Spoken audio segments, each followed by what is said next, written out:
Сәлеметсіздерме? Бүгін біз сіздермен бір жұмыртқадан ғана аштықсыз 15 минутта дайын болатын осындай үлпілдек тағам дайындайтын боламыз. Көреміз. Ал бисмиллах, бізге ол үшін тесті жасауымыз үшін осындай 200 грамм айран керек. Проценті маңызды емес. Және бір жұмыртқа.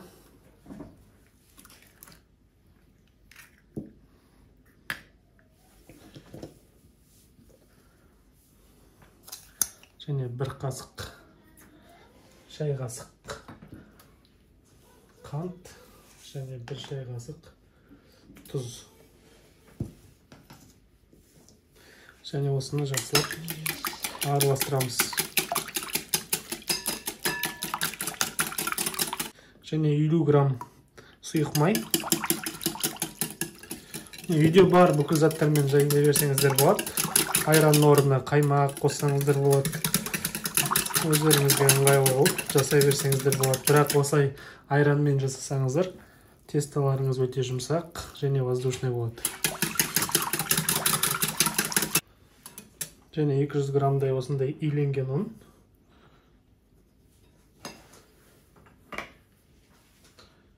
Бір шай қасық қопсытқыш қосамыз. Енді тестамызды жақсылап араластырып аламыз.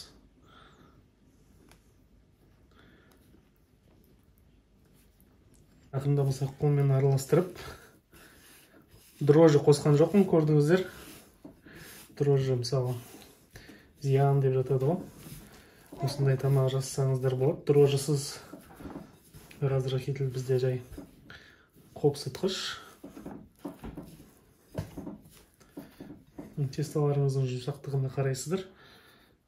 Менікіне кішкене жұмсақтау болып кетті, кішкене қос жүрек.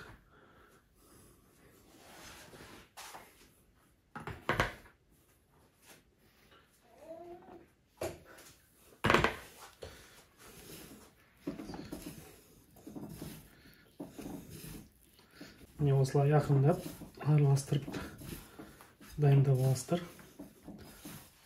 Мен көріп атқандарыңыздай тестіні өте қатты күшпен басып атқан жоқпын, саусақтың ұшымен ғана. Ақырындап осылай қатты күшпен баспаңыздар, әйтпесе тесталарыңыз, қамырларыңыз қап-қатты болып қалады. Міне осылай қойып 15-20 минутқа тынықтырып қоямыз. Так, нанымыз 20 минуттай тұрды. Мен ыдысымыздан түсіріп алғаннан кейін тағы да бір басып алдым. Енді осылай соп етіп, осылай ортасына бөліп аламыз.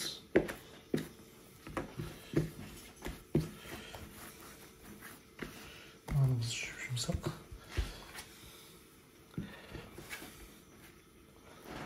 Осындай бөліктерге бөліп аламыз.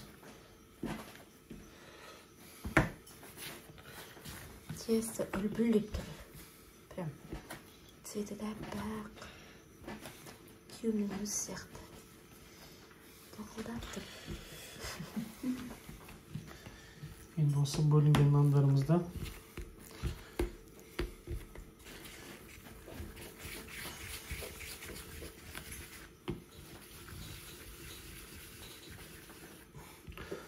осылай домалатып аламыз.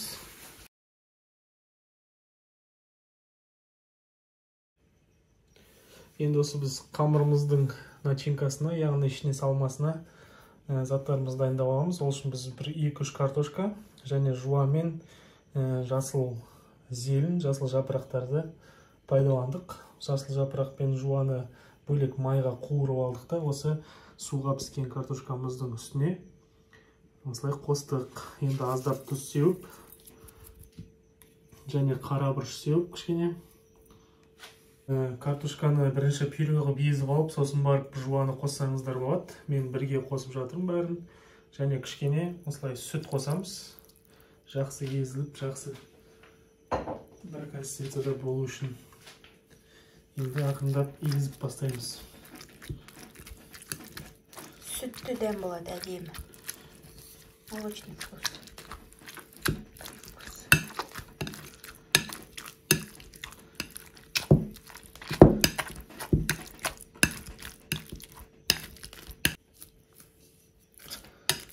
сіздер осы начинкасына, яғни салмасына өздеріңізге ұнаған, мысалы жұмыртқадан жасасаңыздар болады, фарштан жасасаңыздар болады, капустадан жасасаңыздар болады. Мен үйде бар болғандықтан мен осы заттардан тез-тез жасап жеп жатырмын. Мен осындай консистенцияда болды. Осы мен жасаған қамырдан 10 штукқа бөліп алдым. Көп жасайын десеңіздер, көбірек ашытсаңыздар болады. Тесто жасасаңыздар, қамырды көбірек жасасаңыздар болады. Енді осы дайындап алған бөліктерімізді осындай қатты баспай, домалақ қылып илеп аламыз. Шайып.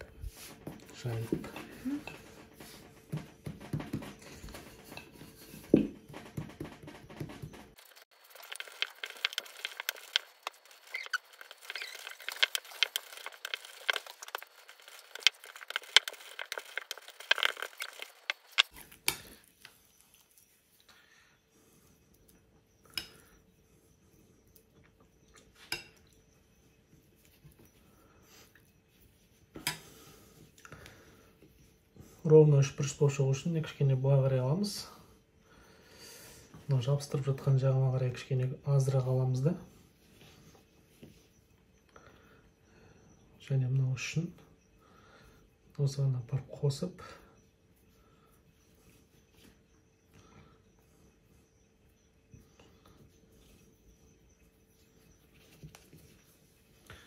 осындай үшбұрышты қылып шығарамыз.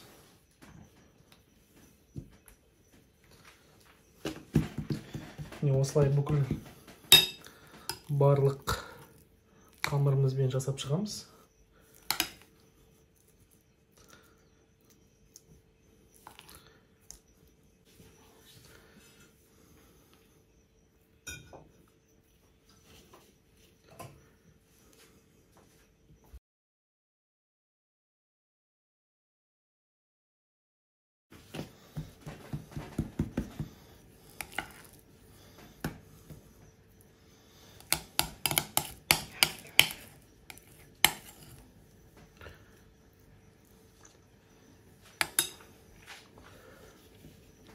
Начинкасын дәл жасаппын. Бәріне жететін көп. Асқар керемет. Жігітеген.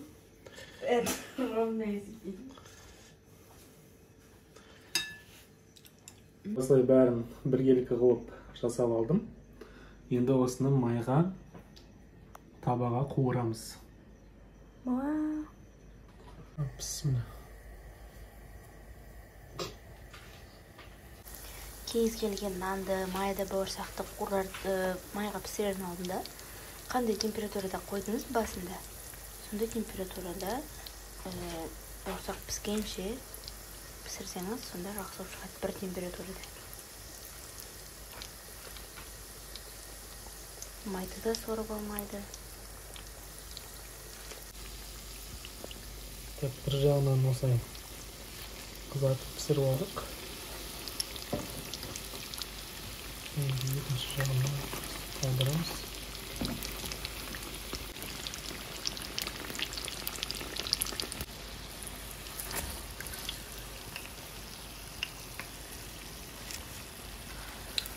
Екінші жағынан да осылай пісіріп алдық.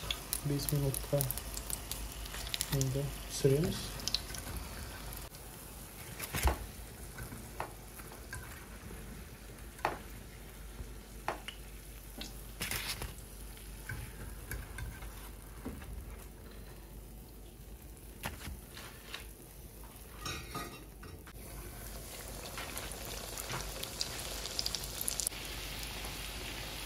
Тестамызға дрожжи қосқан жоқпыз, бірақ сонда да әдемі көтеріліп жатыр.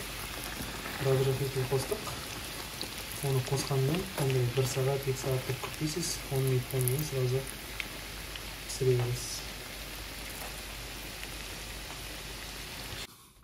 Ал енді бисмиллах деп дәмін көрейік. Дубай біреуін алып. Бисмиллах.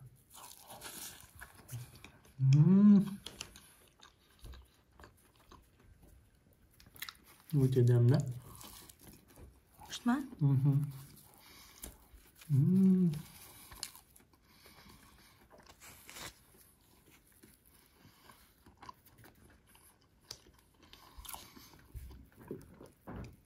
Тестасы вообще жұмсақ.